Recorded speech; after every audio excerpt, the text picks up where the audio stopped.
అదరగొట్టే కారం రంగు రుచి ఆచి కారం పొడి. ఇక్కడ మీ అందరికీ అనిపించవచ్చు, ఇక్కడ ఉన్నటువంటి ఆహ్వానితుల్లో చీఫ్ గెస్ట్ ఒక్కొక్కళ్ళు ఒక్కొక్క రంగానికి సంబంధించిన వాళ్ళు, ఫైనాన్స్ రంగానికి సంబంధించిన వాళ్ళు, అలాగే మాజీ గవర్నర్ ఆర్బీఐ సుబ్బారావు గారు, అలాగే ఇతర ఫైనాన్స్ వ్యక్తులు, అలాగే ఆటోమొబైల్ దిగ్గజం మహేందర్ గారు, ఇంతమంది ఉండగా వీళ్ళల్లో చిరంజీవి ఏమిటి సినిమా వాడు అనే భావం మీకు ఉండొచ్చు. మీకు కాదు, నాకే ఉంది. అది నేను ఎంతో ఇక్కడ ఫిట్ అవుతాను అనే నాకే అనిపించచ్చు. కానీ నా మీద ఎంతో గౌరవంతో ఒక సోదరుడుగా మన ముఖ్యమంత్రి గారు చిరంజీవి రావాలి అని నిన్న మన భట్టి విక్రమార్క గారిని, అలాగే IT and industrial minister Sridhar గారిని నా దగ్గరికి పంపించారు. సరిగ్గా వాళ్ళు వచ్చే సమయానికి ఏ పొజిషన్లో నాకు తెలుసా అండి, ఎవరో అమ్మాయితో డ్యాన్స్ వేస్తూ ఉన్నాను. చాలా ఇబ్బంది అనిపించింది అన్నపూర్ణ స్టూడియోలో. సో ఆ సమయంలో వాళ్ళిద్దరిని కూర్చోబెట్టి షూటింగ్ ఆపేయండి అని చెప్పి వారి ఇచ్చిన తర్వాత అంత ఆప్యాయంగా నన్ను ఆహ్వానిస్తుంటే, ఇంత గొప్ప సభకి, ఇలాంటి ఒక గొప్ప గ్లోబల్ సమ్మిట్కి, తెలంగాణ రైజింగ్ అంటూ ఒక గొప్ప ఇనిషియేషన్కి 2047 ఇది ఎట్లా ఉండాలి అనే ఆ ఊహ తన బ్రెయిన్ చైల్డ్ అయినటువంటి మన ముఖ్యమంత్రి గారు ఆహ్వానిస్తే అది చాలా ప్రివిలేజ్డ్గా ఫీల్ అయ్యాను, ఎంతో గౌరవంగా ఫీల్ అయ్యాను, ఎంతో ఆనందంగా ఉన్నాను. అందరూ మీ అందరితో పాటు ఈరోజు ఇక్కడ నేను పార్టిసిపేట్ చేయడం అనేది నాకు దక్కిన గొప్ప అవకాశం, గొప్ప అదృష్టంగా నేను భావిస్తున్నాను. అయితే ఇక్కడ కేవలం చిరంజీవికి మాత్రమే ఇచ్చారు, అందుకే చిరంజీవిని ఆహ్వానించి అక్కడ కూర్చోబెట్టారు అని నేను అనుకోవటం లేదు. ఇది రేవంత్ రెడ్డి గారికి సినిమా పరిశ్రమ మీద ఉన్నటువంటి గౌరవం, సినిమాల ఇంపాక్ట్ ఈ సొసైటీలో ఎలాగ ఉంటుందో బాగా తెలిసిన వ్యక్తిగా వాళ్ళందరి తరపున ఒక వ్యక్తి ఉండాలి కాబట్టి చిరంజీవిని ఆహ్వానించారని మాత్రమే అనుకుంటున్నాను. ఈరోజు నేను ఒక చిరంజీవిగా రాలేదు, చిత్ర పరిశ్రమ తరపున ఒక ఏజెంట్గా, వాళ్ళ రిప్రజెంటేటివ్గా నేను ఈ రోజున వచ్చాను, ఇక్కడ ఆహ్వానించబడ్డాను. కాబట్టి దానికి ప్రత్యేకించి పరిశ్రమ తరపున శ్రీ రేవంత్ రెడ్డి గారికి మనస్ఫూర్తిగా నా హృదయపూర్వక ధన్యవాదాలు తెలియజేస్తున్నాను. సార్, మీకు గుర్తుంటే మీరు ప్రభుత్వం ఏర్పాటు చేసిన కొత్తల్లో మొదటి వారంలోనే ఎప్పుడో నేను మిమ్మల్ని అభినందించడానికి నేను వచ్చినప్పుడు మీరు నాతో అన్న మొట్టమొదటి మాట, ఈ హైదరాబాద్ని ఫిలిం హబ్గా చేయాలి. అదేదో ఒక తెలుగు ఇండస్ట్రీ వరకో, లేకపోతే సౌత్ ఇండియన్ ఫిలిం ఇండస్ట్రీ వరకో, లేకపోతే ఏ భారతీయ వరకో కాదు, గ్లోబల్ మనకి ఏమి తక్కువ అని, ఇక్కడ ఏ వనరులు తక్కువ అని చెప్పేసి, ఏ ఎంకరేజ్మెంట్ తక్కువ అని చెప్పేసి మనం ఎందుకు చేయలేకపోతున్నాం, ఎందుకు కొన్ని తెలుగు ఫిలిమ్స్ ఒక లాంగ్వేజ్కే మనం కన్ఫైన్డ్ అయ్యాం. కాబట్టి నా ఉద్దేశంలో ఇది గ్లోబల్గా అన్ని రకాల ఇండస్ట్రీస్, ఇతర లాంగ్వేజ్ నుంచి సినిమా వాళ్ళు ఇక్కడ రావాలి, ఇక్కడ షూటింగ్ చేసుకోవాలి, అది నా ధ్యేయం అని అన్నప్పుడు చాలా ధైర్యంగా మాట్లాడుతున్నారు. చాలా అది నిజం కుదురుతుందా? ఎక్కడి నుంచో ఇతర దేశాల నుంచి వచ్చి ఇక్కడ షూటింగ్ చేయటం అన్నది, నేను టూరిజం మినిస్టర్గా ఉన్నప్పుడు ఫిలిం టూరిజంగా ఇక్కడ ఎంతమంది ఆహ్వానించడానికి ఎంతో శ్రమ పడ్డాం, ఎంతో కష్టించాం. కానీ ఇక్కడ ఉన్నటువంటి అట్మాస్ఫియర్ కానీ ఎంకరేజ్మెంట్ కానీ ఆయా గవర్నమెంట్లు అంత లేకుండా ఉండటంతో అది అంత పూర్తిగా సఫలీకృతం కాలేకపోయాం.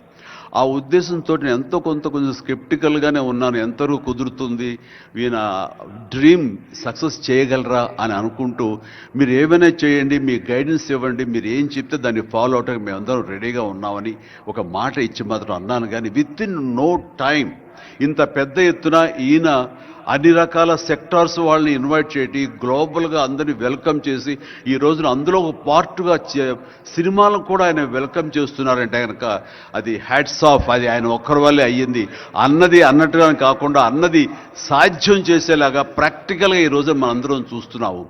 ఇది చాలు, డెఫినెట్గా ఆయన అనుకున్నది సాధిస్తారనే ప్రగాఢమైన నమ్మకం నాకు ఏర్పడింది.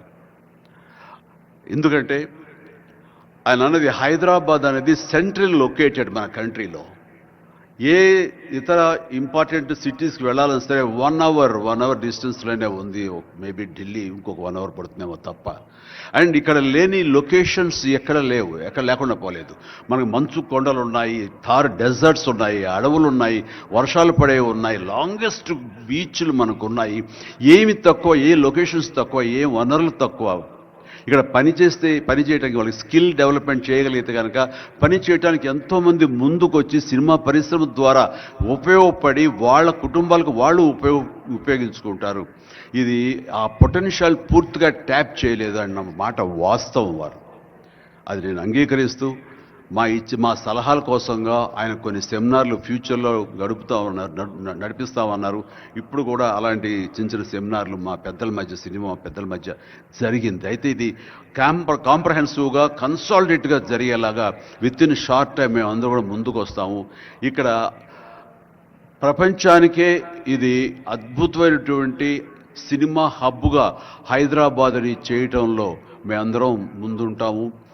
అండ్ ఈ రోజున చూస్తే కనుక బాలీవుడ్ నుంచి సల్మాన్ ఖాన్, అజయ్ దేవ్గన్ వచ్చి ఇక్కడ మేము స్మార్ట్ డిజిటల్గా కానీ అడ్వాన్స్డ్ ఫ్యూచరిస్టిక్ స్టూడియోస్ని మేము ఇక్కడ పెడతామని అంటాం అన్నది ఇది శుభారంభం. ఇదే ఇన్స్పిరేషన్గా నేను కానీ, నాగార్జున కానీ, వెంకటేష్ కానీ, ఇతర హీరోలు కానీ, ఇతర ప్రొడ్యూసర్స్, నిర్మాతలు ఎంతోమంది ఈ రోజున ఇక్కడ ఉన్నారు ఈ సభ్యుకుల్లో. వాళ్ళందరూ కూడా ముందుకు వచ్చి చేయాలన్న ఒక కుతూహలం కానివ్వండి, అది పూర్తిగా ఛార్జ్ అయి ఉన్నారంటే ఎలాంటి అతిశయోక్తి లేదు. అండ్ ఈ రోజున ప్రపంచపరంగా చూస్తే సినిమా ప్రభావం ఎంత ఉంటుంది, ఈ సాఫ్ట్ పవర్ ఎంత ఉంటుందన్నది నేషనల్ వైడ్గా కూడా కేంద్ర ప్రభుత్వం కూడా వేవ్స్ అనేది ఒకటి ప్రారంభించి అందులో మమ్మల్ని అందరూ కూడా పార్ట్ చేశారు. అంటే ఎకనామికల్గా అది ఎంత పవర్ ఇస్తుంది, మన కంట్రీ జీడిపికి ఎంత కంట్రిబ్యూట్ చేస్తుందో అనడానికి బాగా వాళ్ళందరికీ తెలిసిన వాళ్ళు కాబట్టి సినిమా మీద అంత దృష్టి పెట్టారు. సినిమాని కేవలం పేరు తీసుకురావడమే కాకుండా ఎంతో కంట్రిబ్యూట్ చేస్తుంది, ఎంతోమందికి ఎంప్లాయ్మెంట్ జనరేట్ చేస్తుంది, ఎంతోమందికి ఉపాధి కల్పిస్తుంది.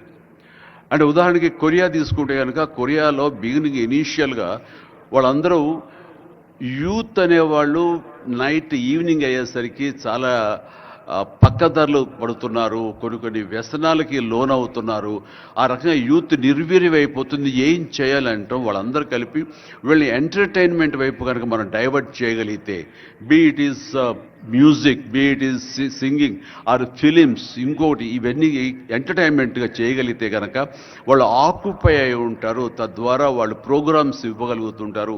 వాళ్ళందరూ నిష్ణాతులయ్యి వాళ్ళ ఫ్యామిలీకి వాళ్ళు బాసటగా ఉంటారు. తద్వారా వాళ్ళ నుంచి జనరేట్ అయ్యి ఎంతో కొంత వాళ్ళు క్రైమ్ వైపు వెళ్లకుండా ఉంటారు. ఆ రకంగా క్రైమ్ రేట్ తగ్గించుకోవచ్చు అనే భావంతో కొరియన్ గవర్నమెంట్ స్టార్ట్ చేసింది. కానీ ఈ రోజున ప్రపంచపరంగా కొరియా K-pop, డ్రామా, మ్యూజిక్ అంటూ కొరియన్ వాళ్ళ ఎకానమీ, వాళ్ళ జీడిపికి ఎంతో కొంత కంట్రిబ్యూట్ చేస్తుంది. ఎన్నో బిలియన్స్ ఆఫ్ డాలర్స్ కంట్రిబ్యూట్ చేస్తుంది ఈ యొక్క సాఫ్ట్ పవర్ మ్యూజిక్ అన్నది. అలాగే జపాన్ కూడా యానిమే అని చెప్పేసి వాళ్ళు కూడా వాళ్ళ సాఫ్ట్వేర్, వాళ్ళ ఎంటర్టైన్మెంట్ సంబంధించి ఈ ఎంటర్టైన్మెంట్ యానిమేటెడ్ ఫిలిమ్స్ కూడా ఎంతో కొంత కంట్రిబ్యూట్ చేస్తుంది. అలాగా మీరు ఈ సినిమా ఇండస్ట్రీ మీద, సినిమా పరిశ్రమ మీద ఆల్ ఇండియా లెవెల్లోనూ ఇంటర్నేషనల్ లెవెల్లోనూ ఇక్కడ కనుక వెల్కమ్ చేయగలిగి వాళ్ళకి కావాల్సిన ఇన్ఫ్రాస్ట్రక్చర్ కనుక మీరు ఇక్కడ ప్రొవైడ్ చేయగలిగితే, చేస్తానికి మీరు ప్రిపేర్ అయి ఉన్నారు, చేయగలిగితే కాదు చేస్తున్నారు. దానికి మా నుంచి పార్టిసిపేషన్ కావాలి. ఉదాహరణకి బట్టి గారు నిన్న అన్నారు, సో మనకు ముఖ్యమంత్రి గారు మీ అందరికీ కూడాను ఇక్కడ ఏమి కావాలి, ఎలాంటి ఇన్ఫ్రాస్ట్రక్చర్ కావాలి, ఏ రకమైన వసతులు ఏర్పాటు చేయాలి అని చెప్పండి అన్నప్పుడు నాకు వెంటనే స్పాంటైనియస్గా తోచింది, నేను వారితో పార్టిసిపేట్ చేస్తాను. ఇక్కడ స్కిల్ డెవలప్మెంట్ కోసంగా మనం కొన్ని ఇన్స్టిట్యూషన్స్ పెట్టాలి. అది డ్రైవర్ల దగ్గర నుంచి, మేకప్ మెన్ల దగ్గర నుంచి, కాస్ట్యూమర్స్ దగ్గర నుంచి, ఒక ఎడిటింగ్ దగ్గర నుంచి, సౌండ్ సిస్టమ్ దగ్గర నుంచి, కెమెరామెన్లు, డిఓపీలు అండ్ యాక్టింగ్ సంబంధించిన స్కిల్స్ కానివ్వండి, అలాగే డైరెక్షన్ కానివ్వండి, వాట్ నాట్ ఎన్నో ఈ ఇండస్ట్రీలో ఎన్నో శాఖలు ఉన్నాయి. ఆ శాఖల్లో ఎంతోమంది ఎంతూజియాస్టిక్ కుర్రవాళ్ళు ఉన్నారు. వాళ్ళు చదువు ఒక మాదిరి చదివైనా సరే ఆ చదువు ఏం తెచ్చి పెడుతుంది అనుకుంటే కనుక ఈ రోజున గొప్ప డైరెక్టర్స్ ఉన్నారు. ఈ రోజున ఇంటర్నేషనల్ లెవెల్కి మన సినిమాని తీసుకొస్తున్న డైరెక్టర్ వాళ్ళందరూ డిగ్రీ కూడా చదవలేదు. సో చదువు ఇది ఇంపార్టెంట్ కాదు, మీకున్న ఇంట్రెస్ట్ ఇంపార్టెంట్. ఆ ఇచ్చేటువంటి గవర్నమెంట్ ఆఫ్ తెలంగాణ ఈ రోజున మనకి ఇస్తున్న ఈ అవకాశాలను సద్వినియోగపరుచుకుని మీరందరూ కనుక రాగలిగి ముందుకు వచ్చి ఈ యొక్క ఇన్ఫ్రాస్ట్రక్చర్ సంబంధించి వీళ్ళు ఇచ్చిన ఫెసిలిటీస్ని వినియోగించుకుంటూ స్కిల్ డెవలప్మెంట్ ముందు చేసుకోగలిగితే కనుక మీరు ఎక్కడికి వెళ్ళినా సరే వాళ్ళు ఎంతోమంది వెబ్ సిరీస్ తీస్తున్నారు, అలాగే టీవీ సీరియల్స్ తీస్తున్నారు, సినిమాలు తీస్తున్నారు, పెద్ద సినిమాలు తీస్తున్నారు, చిన్నవి తీస్తున్నారు. అలాగే ఈ రోజున కేవలం స్క్రీన్ మీదే కాకుండా మొబైల్కి సంబంధించినటువంటి సినిమాలు కూడా చాలామంది తీయటానికి సమాయత్తం అవుతున్నారు. ఇది ఫ్లిప్ అని ఇంటర్నేషనల్గా వస్తుంది. ఇప్పుడే మహేంద్ర గారు నాతో మాట్లాడుతూ ఈ వర్టికల్ సంబంధించిన ఫిలిమ్స్ 3 minutes నిడివి లేకపోతే 10 minutes మ్యాక్సిమం 10 minutes నిడివి ఉన్నటువంటి సినిమాలు మనం చేయగలిగితే అది ప్రతి వాళ్ళ చేతుల్లో ఉండి అది వాళ్ళందరూ ఎంటర్టైన్ చేయగలుగుతుంది. దానివల్ల ఎంతో ఎకానమీ మనం డెవలప్ చేయొచ్చు, ఎంతోమందికి ఉద్యోగ అవకాశాలు ఇవ్వచ్చు. నేను దాన్ని ఇనిషియేట్ చేస్తానంటూ మహేంద్ర గారు చెప్తూ వచ్చారు. సో ఇవన్నీ కూడా ఇది సాదాసీదాటువంటి కాదు. సినిమా ఏదో ఆడుతుంది, 2 రోజులు డబ్బులు తెచ్చి పెడుతుంది, వాళ్ళు ఏదో మిగుల్చుకుంటారు కోట్లు అంటే తేలిగ్గా చూడదు. దీని వెనకాల చూస్తే కనుక లక్షలాది మంది యూత్ ఈ అవకాశం సద్వినియోగపరుచుకుని అభివృద్ధిలోకి రావచ్చు, పేరు ప్రఖ్యాతులు సంపాదించవచ్చు. తద్వారా ఇన్ రిటర్న్ మీరు కూడా ఈ కంట్రీకి, మన తెలంగాణకి మీరు ఎంతో కొంత ఎకనామికల్గా మన గ్రోత్ అవడానికి ఆర్థికంగా కూడా మీ సపోర్టు లభిస్తుంది. It's mutually reciprocal. కాబట్టి ఈ రోజున ఇక్కడ స్టూడియోకి స్థలాలు ఇస్తామంటున్నారు. స్కిల్ డెవలప్మెంట్కి కావాల్సిన క్లాసెస్ కావాల్సిన ఫ్యాకల్టీస్ కనుక అధ్యాపకులు మనం తెచ్చుకుంటే వాళ్ళ ద్వారా ఎంతోమంది ట్రైనింగ్ ఇచ్చిన వాళ్ళం అవుతాము. ఇది సద్వినియోగపరచుకోండి. దీని మీద మన ఇండస్ట్రీలో పెద్దలు కూడా సీరియస్గా ఆలోచించండి. దీని మీద నేనైతే సీరియస్గా తీసుకున్నాను, వారితో అదే అన్నాను. మీరు ఒక సెమినార్ లాంటిదో లేకపోతే చిన్న క్లోజ్డ్గా మీరందరూ నాకు ఇన్వైట్ చేయగలిగితే కనుక ఇలాంటివి ఏమైనా సదస్సులు మాకు చిన్న ఎత్తులో సినిమాకు సంబంధించి మీరు చేయగలిగితే కనుక మేమందరూ దీన్ని మరింత ముందుకు తీసుకువెళ్ళి మీ కళ ఏదైతే ఉందో, మీ బ్రెయిన్ చైల్డ్ ఏదైతే ఉందో దాన్ని ముందుకు తీసుకెళ్ళి ప్రపంచం మొత్తం ఎంటర్టైన్మెంట్ రంగానికి సంబంధించి ఈ తెలంగాణ వైపు, ఈ హైదరాబాద్ వైపు మనం చూసేలాగా చేయగలుగుతాం, చేస్తామన్న ధైర్యం నాకు ఉంది. భరోసా ఇస్తున్నాను. నా వంతు కృషి నేను చేస్తాను. నా ఈ అవకాశం ఇచ్చేందుకు ధన్యవాదాలు మా ముఖ్యమంత్రి గారికి, అలాగే ప్రతి ఒక్కరికి నా హృదయపూర్వక ధన్యవాదాలు మరొకసారి తెలియజేస్తున్నాను, ముగిస్తున్నాను. జై తెలంగాణ, జై హింద్.